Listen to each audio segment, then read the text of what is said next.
Hello, everyone, and welcome back to another episode on the Book Chat. Today, I've got another guest for you guys to meet, and we're going to be chatting about his book and his work. So let me go ahead and bring him in. Hello, Dr. Smink. Is it okay if I call you Dr. Smink, or do you prefer Dr. Ed? You could call me Dr. Ed, or you can just call me Ed. But thank you so much. It's a delight to be here with you. Yes. So go ahead and tell our viewers and listeners a little bit about yourself and your latest book. My latest book is called The Soul of Caregiving, A Caregiver's Guide to Healing and Transformation.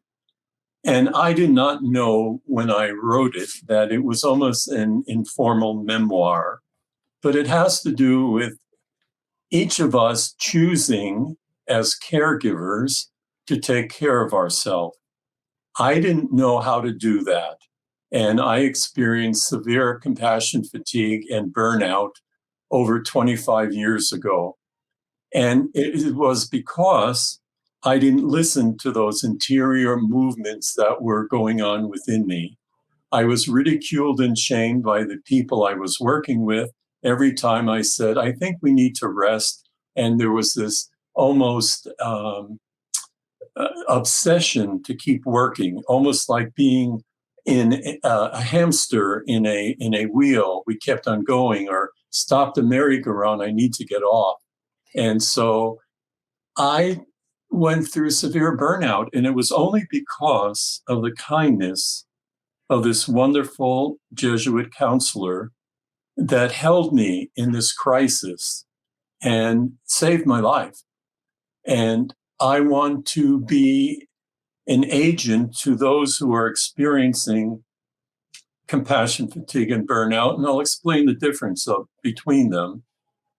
I want to also reach out to those caregivers, and the question then comes up, who are the caregivers? And most of us think that caregivers are those that work in healthcare, but caregivers are all of us, because at the heart of being human, we care for each other. Parents care for their children, spouses care for each other, educators care for the children, first responders care for the people that they respond to, safety officers, police, firefighters, therapists, doctors, chaplains. We all are caregivers. Yeah. Parents who care for their adult children.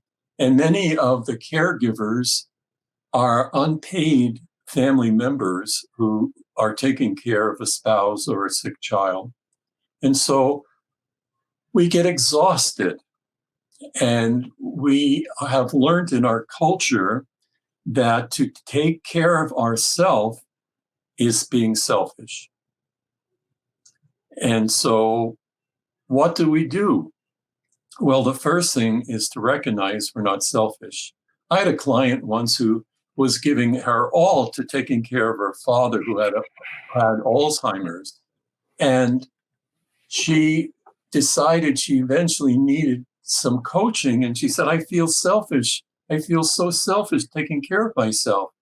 And I said, look at what you have done for your father over these last 2 years. How can you say you're selfish? And she really realized that her insight in being selfish was really misdirected.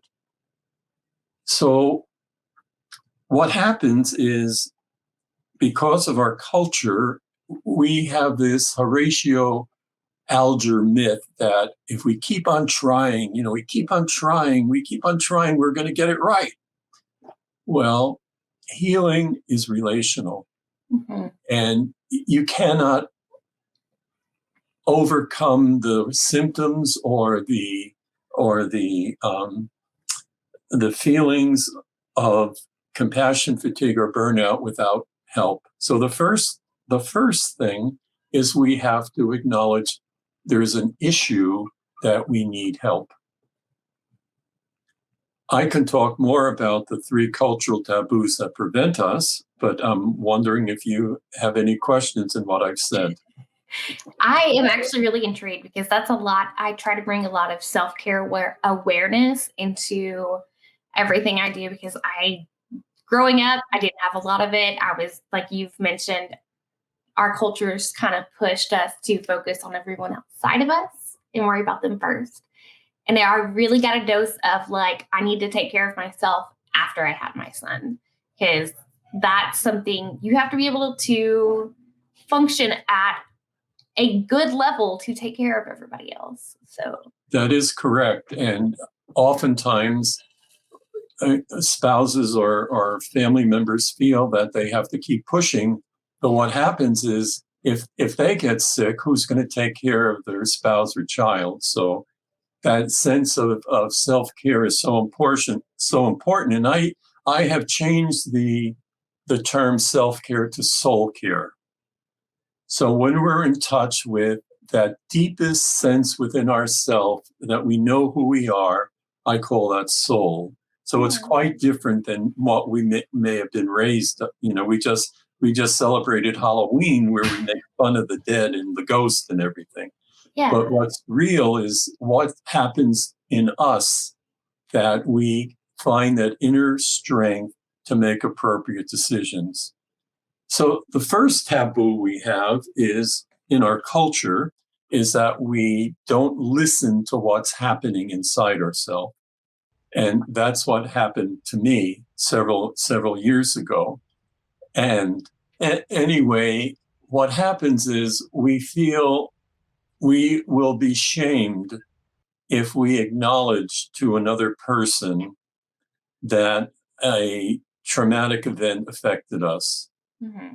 And therefore, we don't listen to what's going on within ourselves, and we don't allow ourselves to listen to someone to help us. So that's the first cultural taboo. Don't recognize what's going on, and don't listen to what's happening. The second cultural taboo that prevents self-care is that we don't communicate our story. That's true. We all have stories to tell. I'm thinking of, there's pictures of 9/11 of those heroic first responders who were holding children, and they have a tremendous sense of their story. On the other hand, that was a very traumatic event. And so first responders are taught to, do their job and then get to the next thing. And so are doctors, so are nurses. But what happens is we don't allow ourselves to tell the story and how that incident affected us. We have normal experiences to traumatic events. They're normal. So it's normal to feel hurt. It's normal to feel pain. It's normal to feel fear or loss or sadness or big boys don't cry and big girls are too emotional, and they're both wrong, because both men and women have emotions, and that's part of being human. So we don't communicate our story. And it's not that we want advice. We want to be listened to. And so I always suggest, you remember a time growing up when you were really heard, that by your parents or your grandparents, they really heard what you wanted to say, or those times when they didn't hear you, and they gave you advice and you said, I don't want advice. I want you to hear my story. I have a story to tell. So that's the second taboo. We don't tell our story. And the third taboo is that we don't acknowledge the emotions we have. Again, big boys don't cry and big girls are too emotional. Again, they're both wrong. So we stuff our feelings, and we don't allow them to teach us, because they will. For example, I didn't realize how angry I was when I experienced burnout 25 years ago. I was so angry at myself that I didn't listen to what was going on in me, and angry at how I was treated by the two people I was working with, that they did not acknowledge my inner gifts or talents. And so there's also a fear of getting in touch with our emotions because we're not used to it. Mm-hmm. You know, were you ever rewarded growing up when you said, I really feel very angry, or I feel very sad, or I feel very confused? Well, you're usually told, snap out of it. Yeah. Or suck it up. You'll be fine. Yeah, exactly. Yes. Exactly. And I laugh because like I've been learning and teaching my son the opposite because I want him to feel his emotions and like actually go through that process. That's something I feel like a lot of people my age are kind of starting to realize where parts of their childhood was kind of messed up because they couldn't express how they felt. And especially like for women, a lot of us growing up, we were told just you can be seen but not heard kind of stuff. Exactly. I've heard And that 1,000 times. yes. And Yeah. I'm like, I'm not like going to let this happen in my son's generation. It's not going to happen with him. So the difficulty you experience becomes the opportunity of growth for you and your son. Mm-hmm. So there's always a silver lining to those experiences. And oftentimes we think we shouldn't feel them. But when we acknowledge them and feel them, then all of a sudden we get insight. And it's the insight that teaches us. Mm-hmm. So those 3 cultural taboos of not listening or asking for help, not telling our story, and not feeling our emotions have to be turned upside down. Yeah. And I say the antidote to compassion fatigue and burnout is self-care. Yeah. Now, I want to give a little insight into the difference between compassion fatigue and burnout. Compassion fatigue has to deal with we're just exhausted in doing the work we love. So you're a parent, you love your child, okay? But there are times you want to scream. Yes. And that's normal. Mm-hmm. And so you could have a doctor, a nurse, an educator, a first responder, a teacher. You can have them come to a point where they're so exhausted in the good that they do. They love doing what they do, yeah. But they're not taking care of themselves. Mm-hmm. So that's compassion fatigue. We're just exhausted. And what we have to learn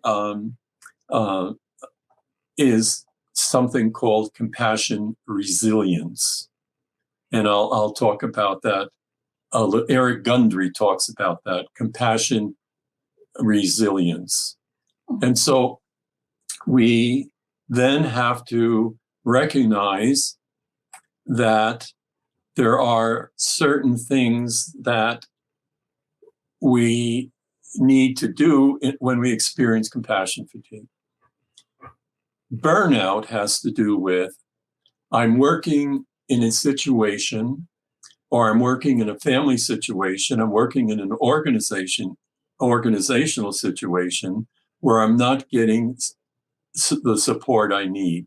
It's like beating my head against the wall, or like the myth of Sisyphus going up the mountain and the rock keeps falling down. So my own inner talents and gifts are not appreciated and accepted, and it just constantly hitting that glass wall. Well, maybe it's a stone wall, not a glass wall. Yeah. And so that's what burnout is. We don't get the emotional, normal affirmation of our gifts, like, maybe an educator or a physician or a supervisor or CEO says to their direct reports, "You've done a great job and I appreciate all you're doing." How many times do we hear that? Oh. Okay. A lot, but nothing like follows it. Right. So that's what burnout is compared to compassion fatigue. And you could have compassion fatigue that could lead to burnout if you move into a situation where you're not getting that human affirmation. Yeah. So in my book, I tackle these themes. I also talk about hospitality. You know, the ancients had this sense of, it was almost a divine right, to welcome the stranger. And in the different religious traditions, they have different focuses on, if you welcome the stranger, it's like welcoming an angel or a god. And Oh, so there was that sense of, I will welcome the other. So there are times, again, I'll use your example of welcoming your son, and you welcome him and he's precious. Okay. The second attitude of hospitality is what happens because of the relationship we have. So your son realizes he's loved, you realize you love your son, and that's how a relationship develops, or the first responder, or the doctor, or the nurse, practitioner, therapist, that they develop a healing relationship. The third aspect of hospitality is what most of us do not do. We don't reflect on our experiences. mm. So reflection is, we do it all the time, but we don't do it thoroughly or deep enough. So, Yeah. Christmas is coming or Santa's coming, and we experience the excitement of that, or our faith tells us that there's a wonderful aspect of being human, and we feel wonderful. So we may have a wonderful experience in the work that we do, and yet we don't allow it to sink deep enough, because we always go to the next thing. We become too busy. Yeah. So in the book, I talk about the garden, cultivating the garden of our soul, which is reflection, and how we allow ourselves those 2 minutes or 5 minutes, or it's almost like daydreaming, that we allow ourselves that the insight to just stay with what's going on instead of rushing to the next thing. Now, debriefing is what often happens in organizational situations, and debriefing often is voluntary. You volunteer to go. It's not mandatory. And so I was working with this client who was a first responder, and they came to an airplane crash, and they couldn't save the pilot because the cockpit exploded. Wow. And she was extremely distraught. And her supervisor said, I think you need to talk to someone. So she talked with me, and then we were able to sift it through. And she discovered the trauma helped her to want to not only participate in the debriefing, but eventually get the national certification to lead debriefing. And she told me that when she was starting to go to the debriefing, her other teammates said, oh, you're going to the Crybabies Club. Okay, so you can see the cultural pressure, not to take care of yourself. Just think of those strong, firefighters and police officers and first responders. They're tough. We want them to be tough. We want them to respond, but they're human. Yeah. And you want them to be sane and not taking care of yourself. Exactly. Just goes crazy. I am curious, after you experienced the burnout you mentioned 25 years ago, what prompted you to share your story and share all of this information? I think what happened was I wasn't finished with debriefing the story. Mm-hmm. I worked for this nonprofit, and I worked with 2 other directors, and there was a triangling going on. And every time I submitted my work, they would say, great, and go on. And eventually they would they stole some of my work, and giving them credit instead of me. And so I wasn't dealing with that situation. We had a potluck for the leaders of the group we were working with, and it was a way to build community. And I lived in Italy for 4 years, so I say il mio cuore italiano, my heart's Italian. So I decided I would make fresh pasta sauce. So on the day of the workshop, there's a little kitchen next to it. So I'm mixing the sauce. And in my in my book, I have a little segue saying tears for spaghetti sauce. Because as I was doing it, I said, I can't take this anymore. I can't take it anymore. And I just burst out in tears. It was like an alcoholic coming to that point where they say, I need help. And I went out and I told the two directors, I said, I have to go. And they said, you can't go. You're co-directing this retreat. I said, I have to go. And I left. And something in me said, Edward, you need help. And a year ago, Leo, who helped me, said, Ed, if you ever are in a situation that you need help, call me. So I called him. And he said to me after a month, he wanted to see me 3 times a week. And I didn't realize that until recently, that he was holding me, holding me in the crisis. And as he was holding me, so I remembered Leo, and he said he wanted to see me 3 times a week. And I didn't realize what it meant, but he was holding me in the crisis. When people are in crisis, they can't make choices and decisions, and they have to rely on someone to guide them. So, for example, when your son is hurting, he runs up to you. What do? You hold him and tell him everything's going to be okay. So Leo was doing that for me, and I saw him over a year. And that's another important point, that oftentimes compassion fatigue or burnout takes time to sort through. And so after a month, I said, Leo, tell me where I am on a scale of 1 to 10. What do you think? And he said, on a scale of 1 to 10, I think you're between 8 and 9, and I consider 10 irreversible. Well, that gave me the strength to understand what the issue was, and that I knew I needed to take care of myself.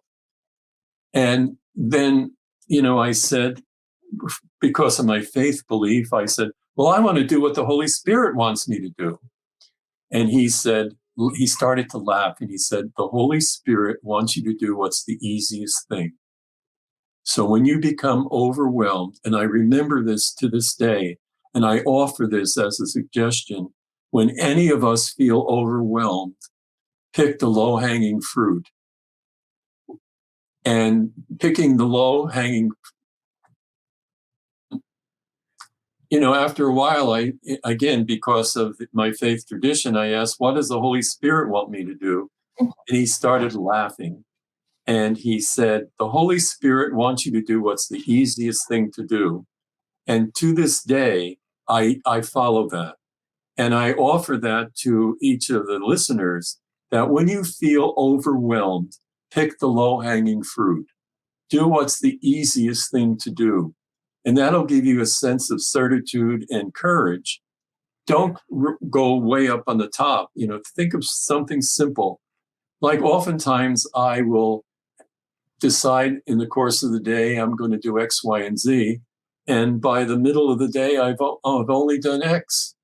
So I say to myself, again, it's being kind to myself, well, I will do Y and Z later on today, but I'm going to take a nap first.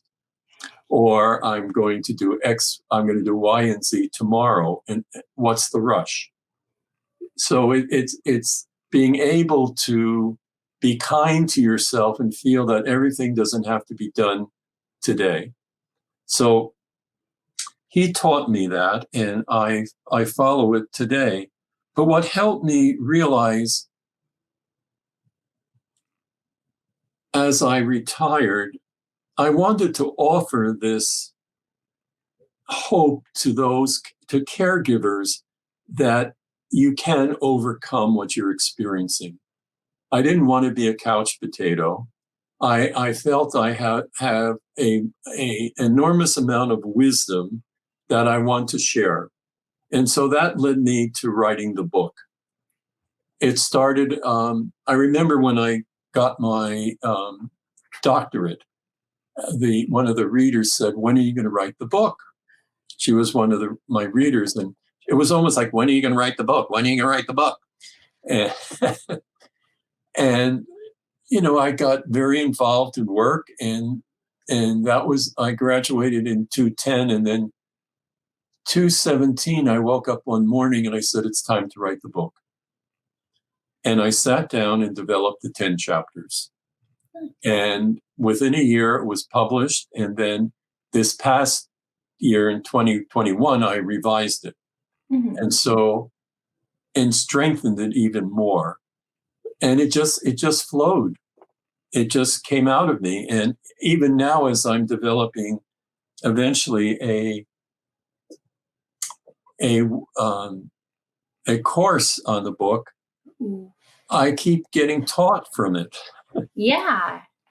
And so that's another aspect of the book. It's not a book to read to, that you're going to underline everything. It's a book that will help you reflect on your own experience. So reflecting on your experience is what will help you. The stories and the vignettes will help you understand your own experiences. So in the book, there's spaces that you can write your own notes. And there's questions that'll help you do that. So after every chapter, there's spaces, lines. Nice. So it's kind of like it gives you space in the book to reflect on how you feel about what you've read and how it pertains to your life. I like that. And a lot of times I find myself when I get one of those books, I end up not having enough space, so I just write it down in my journal. Exactly. So the book almost becomes a journal. Yeah. And it has to do with those insights that if you hear a story, how does that story remind you of your story? Mm-hmm. So there's a lot of stories in there from practical experiences. And I've been in healthcare over 50 years. And then I say, don't I look great for my age? And those who sign up or get back to you with my correct age, I'll give them a free book. I get that though. I worked as a physical therapy assistant for a while until I had my son, and I was like, I couldn't handle like balancing everything. Right. So it was like, okay, we're gonna pick something, and this is more important to me. So, and then I started writing, and it just kind of has come. Here I am, kind of thing. So. Well, it's wonderful, and your whole theme of,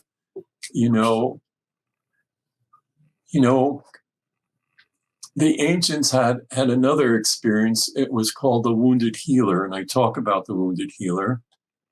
It means that we're not perfect. Mm-hmm. So gods and goddesses aren't perfect. And so that means we have to take care of ourselves. Yeah. And so there's that aspect that our culture says we have to be perfect. Get the best, iPhone, get the best TV, get the best toy, on and on and on and on. All the newest and latest, and and it's good that we have that innovation. Mm-hmm. On the other hand, we could get addicted to it. And we have to realize that, do I really need X, Y, and Z? What I have really works well.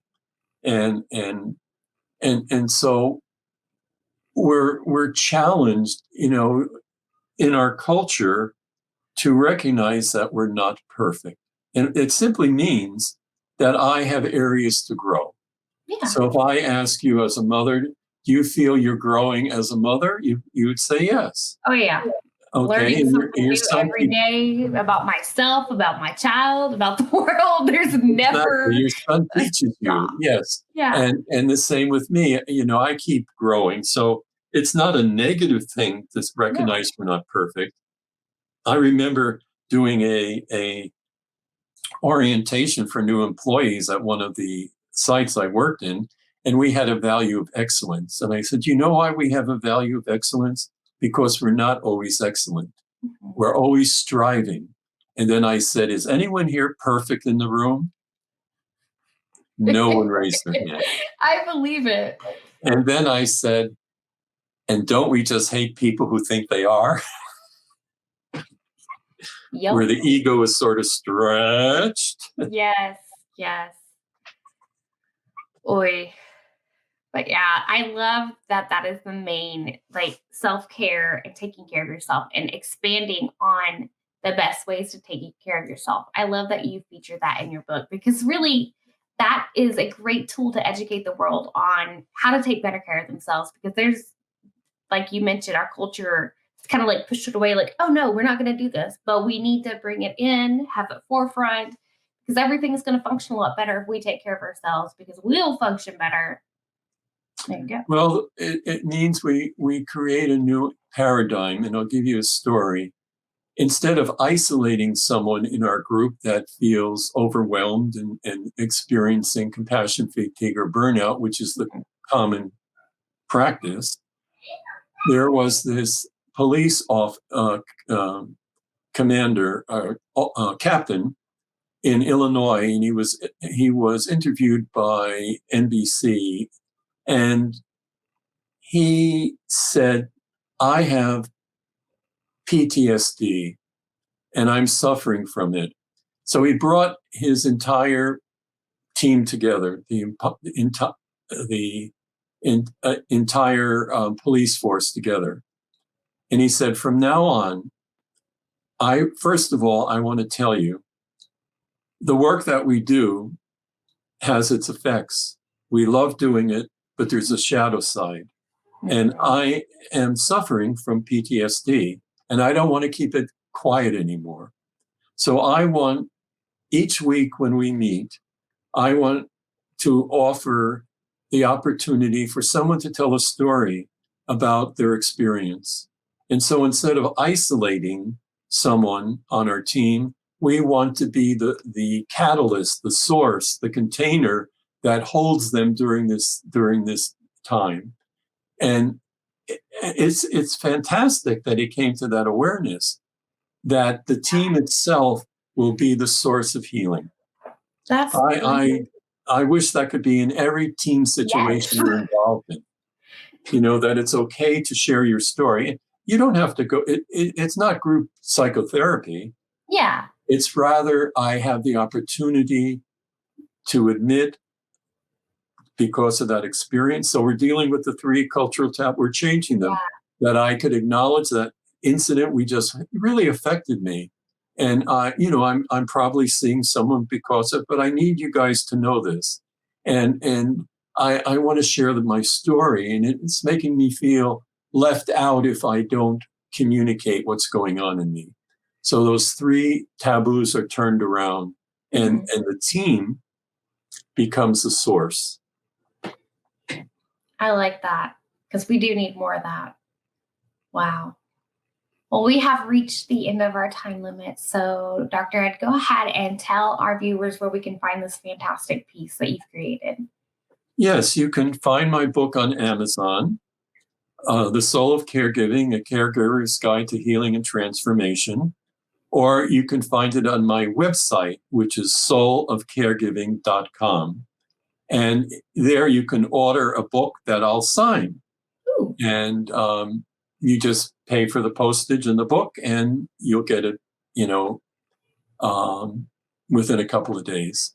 So those are and on my website, soulofcaregiving.com, you'll find a lot more information about healing and about compassion, fatigue, and burnout, and me. Awesome. Well, everyone watching, make sure you like and subscribe to the channel and grab this book. I know we need more of this kind of change in the world. Dr. Ed, thank you so much for being on the show today. It's my pleasure, Madilynn. Thank you so much. And thank your little boy for coming in and out. I will.